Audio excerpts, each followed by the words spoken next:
High, আমি makeup artist and educator Payel Debnath. তোমাদের সাথে আজ শেয়ার করতে চলেছি আমার এক ক্লাসের জার্নি। হ্যাঁ, আমার ক্লাস মানে আমি এই ক্লাসটা অ্যাটেন্ড করেছিলাম দুজন ব্রাজিলিয়ান মেকআপ আর্টিস্টের কাছ থেকে ইন্টারন্যাশনাল টেকনিকে মেকআপ শেখা এবং নতুন নতুন ট্রেন্ডে যা হয় সমস্ত কিছুর সাথে টিপস অ্যান্ড ট্রিক্স। আমার সাথে কিন্তু ছিল আমার অনেক স্টুডেন্টসও এবং সিনিয়র আর্টিস্টরাও এবং আমাদের কলিগসরাও। তোমাদের মধ্যে যদি এই গুণগুলো থাকে তাহলে তুমি এই প্রফেশনে এসো, খারাপভাবে কিন্তু নিও না। আজকের ভিডিওর ভয়েস ওভারটা তাদের জন্য খুব হেল্পফুল হবে যারা এই প্রফেশনে আসবে ভাবছো বা এসেছো নতুন নতুন।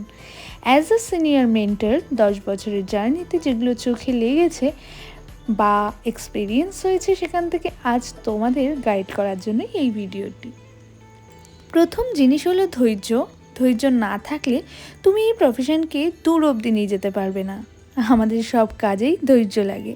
যদি তুমি ভেবে থাকো 16 দিন, 18 দিন, 20 দিনে মেকআপ শিখে একজন দক্ষ মেকআপ আর্টিস্ট হয়ে যাবে, তাহলে টাকা খরচা করে এই প্রফেশনে এসো না।